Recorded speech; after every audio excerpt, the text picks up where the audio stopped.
ივან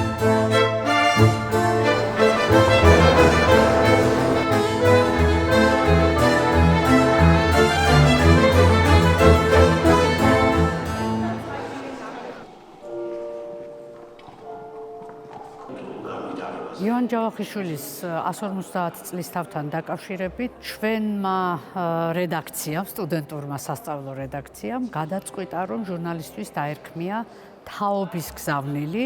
გვინდოდა გვეჩვენებინა, რას ფიქრობს ეს თაობა ივანე ჯავახიშვილის ღვაწლზე და ახსოვს თუ არა მას ის ადამიანები, ვინც უნივერსიტეტის დაარსებაში და ზოგადად ქართული სამეცნიერო სკოლების, არა მხოლოდ ერთი, სკოლების დაფუძნებაში მიიღო ძალიან დიდი მონაწილეობა. პირველი ნაბიჯი, რომელიც გადავთქვით ამ ჟურნალის მომზადებისთვის, ერთი მთლიანი ლექცია მიუძღვენი მე ივანე ჯავახიშვილის ცხოვრებას და მოღვაწეობას, რომ ერთგვარი სტიმული მიმეცა ჩემი სტუდენტებისთვის. შემდეგ უკვე უნივერსიტეტის დახმარებით ჩავედით ხოვლეში, სადაც ხოვლეს სახლ-მუზეუმის თანამშრომლებმა მოგვიწყვეს ლექცია, გვესაუბრნენ ივანე ჯავახიშვილზე და მის დამოკიდებულებაზე ხოვლეს და ზოგადად ქართული საქმისადმი, იმიტომ რომ იქ ძალიან კარგად იციან ფაქტები, რომელიც ადასტურებს იმას, რომ ივანე ჯავახიშვილი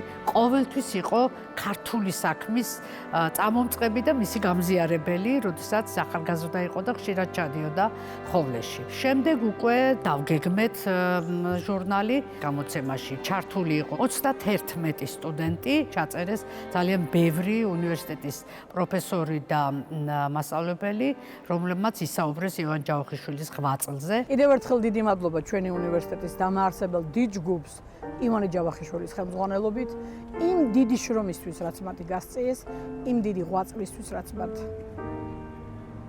მართლა დიდი დავიწყე.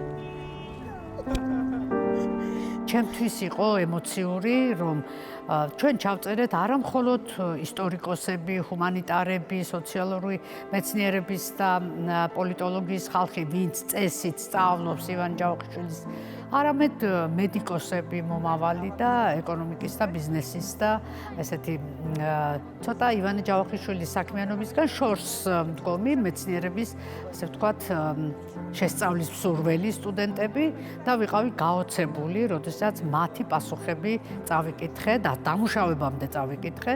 ისინი ძალიან კარგად იცნობენ ივანე ჯავახიშვილის დამსახურებას და ისინი ახლაც აფასებენ მას და მადლიერნი არიან იმ საქმის, რაც ამ დიდმა ადამიანმა გააკეთა საქართველოსთვის და ქართველი მომავალი თაობებისთვის. როდესაც დავიწყეთ ჟურნალზე მუშაობა, მივხვდით, რომ ამ უნივერსიტეტს ერთი ძალიან მნიშვნელოვანი რამ გამოარჩევს. ეს არის მრავალფეროვნება და შესაძლებლობა, რომ ყველას ჰქონდეს თავისი ხმის და გზავნილის გაჟღერების საშუალება.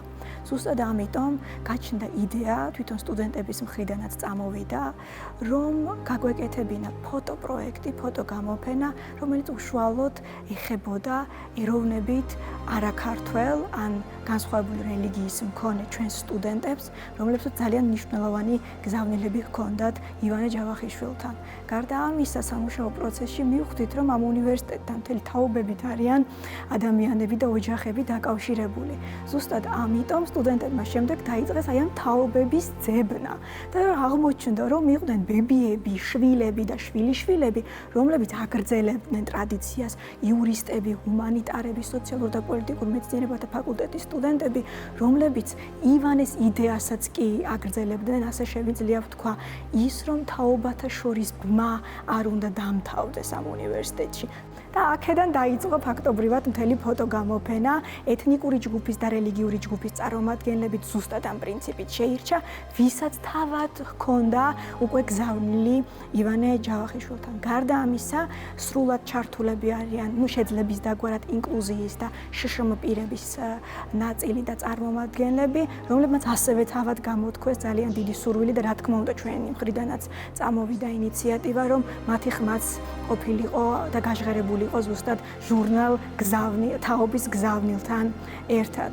ეს ჟურნალი საბოლოო ჯამში გამორჩეულია ზუსტად იმით, რომ ისმის ყველას ხმა და ყველას გზავნილს იტევს თავის თავში ამ 100 გვერდში დაახლოებით და ვიზუალითაც მინდა ვთქვა, რომ ძალიან გამოირჩევა იმ თვალსაზრისით, რომ ორი ამბის თხრომა მიდის პარალელურად. გარდა იმისა, რომ ტექსტი დაბადებიდან გარდაცვალებამდე და უკვე თანამედროვე თაობამდე მოვდივართ, რომელიც ივანე ჯავახიშვილის საქმეს აგრძელებენ, ასევე ვიზუალითაც გამოყენებულია ექსკლუზიური მასალა, ფოტომასალა და ხელნაწერები, რომლებიც დაბადებიდან გარდაცვალებამდე ქრონოლოგიური ბმით, ასე ვთქვათ, დაყვება მთელს ჟურნალს.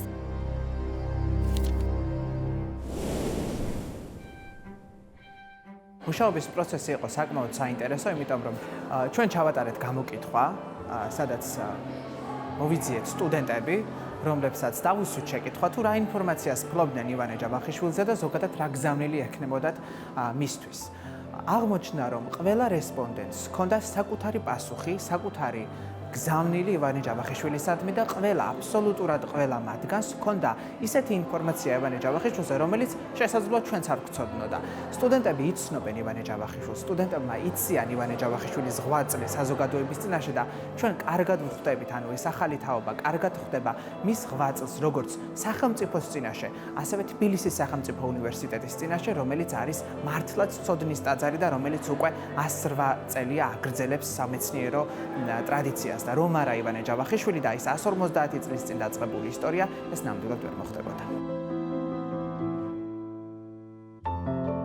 ყველაზე მნიშვნელოვანი და ჩემთვის ამაღელვებელი გახდათ ის ნაწილი, სადაც ჩვენი სტუდენტები, ეს არის დაახლოებით დასასრული ნაწილი, მაგრამ ჩვენი სტუდენტები თავის თვალით დანახულ ივანე ჯავახიშვილზე გვიყვებიან. ამაზე მართლაც ძვირფასი ვფიქრობ, მისი ხსოვნის მიმართ არაფერი არ არის, როდესაც ამდენი ხნის შემდგომ თბილისის სახელმწიფო უნივერსიტეტის სტუდენტები იხსენებენ ადამიანს და მის შემოქმედებას და რაც ყველაზე მნიშვნელოვანია, მის ღვაწლს ერის წინაშე. მომავალი თაობა და არა თქვათ ამ შემთხვევაში მკვლევარები, აქ იყვნენ იურისტები, მედიცინის ფაკულტეტის სტუდენტები და ეს არის ძალიან მნიშვნელოვანი და ვფიქრობ, რომ ძალიან კაი საჩუქარია ეს ჟურნალი საზოგადოებისთვის.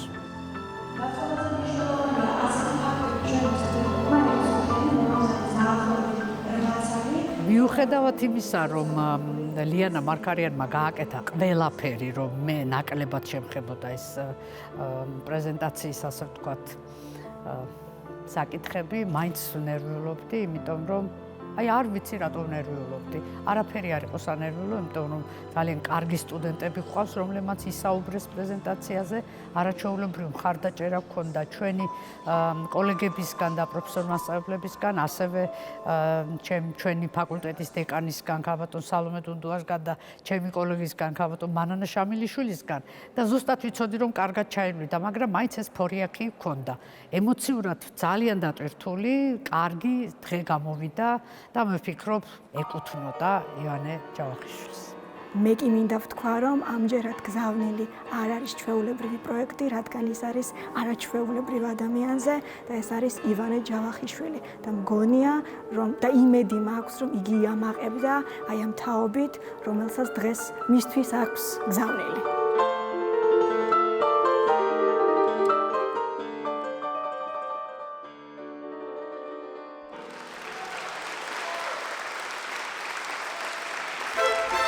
Thank you.